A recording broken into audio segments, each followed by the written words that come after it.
আমরা বিকেলে রওনা দিয়েছিলাম। ওকে, এখন হচ্ছে রাত্র 8টা। আমরা রওনা দিয়েছিলাম 5টায়, 3 ঘন্টা জার্নি করার পর আমরা এর একটু মেবি এখন মাঝামাঝি জায়গাতে আছি। তো এখানে আমাদের 30 মিনিটের জন্য আমাদের ব্রেক দিছে। এখন আমরা যা কিছু খেতে চাই আমরা খেতে পাবো এখানে। তো জার্নিটা ভালোই ছিল, রাস্তাঘাট খুবই ভালো। হ্যাঁ, খুবই স্মুথ ছিল জার্নিটা, খুবই এনজয় করছিলাম।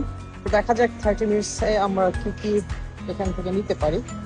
এই এলাকাটা লাইক একটু রুরাল এরিয়া, লাইক আমাদের ওয়ান কাইন্ড অফ বান্দরবান, এরকম আর কি, বান্দরবানের মতো।